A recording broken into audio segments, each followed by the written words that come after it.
During the 1970s, droughts came to Africa and parched the landscape. The land became degraded, and dust storms were the result. Scientists coined a new word to describe this: desertification.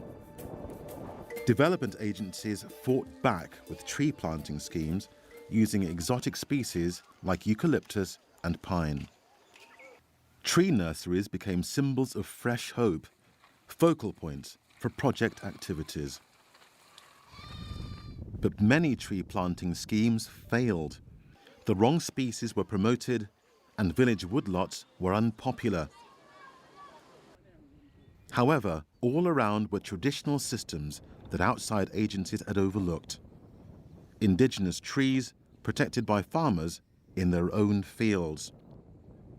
Another new term was created, and agroforestry officially became a science in the late 1970s. The skills of local agroforesters like Usaini Kindo were noticed too. Kindo farms in Burkina Faso.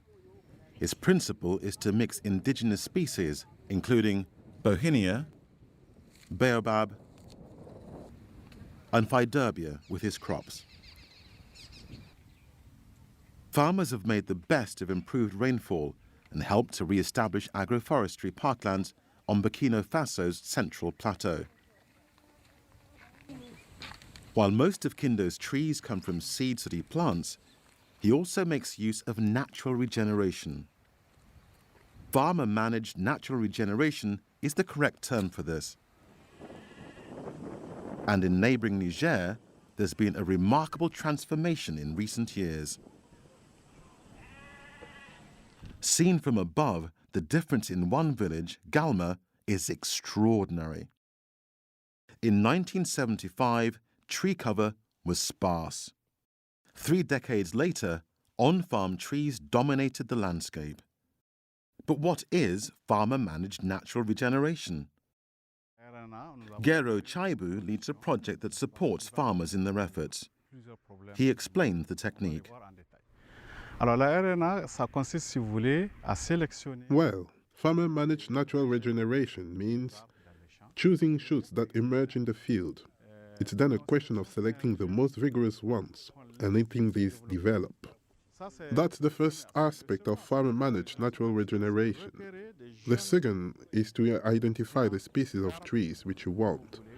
That could be Phyderbia, for example. So after a few years, you have an adequate density of trees, which then protects the fields against wind erosion and water erosion too. This also improves the structure of the soil, its fertility, and all in all, it allows you to carry out sustainable farming in your fields. Et ainsi donc vous permettre de faire une agriculture durable dans votre champ. But why has farmer-managed natural regeneration been so spectacular in Niger? A key reason is that many trees had been cut down for firewood during the prolonged droughts of the 1970s. But not all died. The stumps that remained concealed rooting systems ready to respond to returning rain. There was an underground forest awaiting the chance to re-emerge. Farmers learnt to prune these shoots, leaving only the strongest from the species they valued the most. Selected shoots quickly develop into trees, nurtured by the mature root network. Judging the spacing and the best mixture of species requires knowledge born from experience.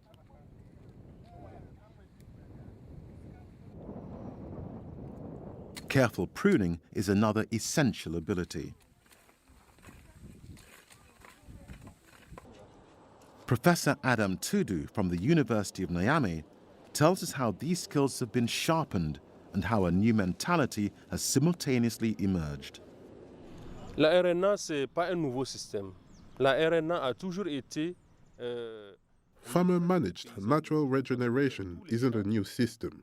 It's always been carried out by farmers in Niger, and everywhere you will see trees that have been protected in the fields. What's new is that the farmers who have been using the system have now understood that they can improve it by developing a higher density of trees in their fields.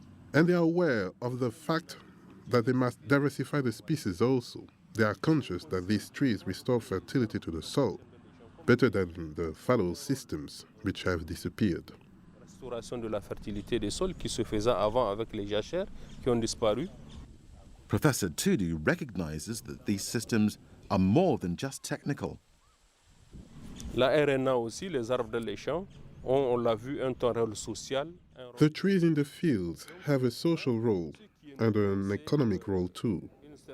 What is new is the deliberate and committed approach to improving farmer-managed natural regeneration.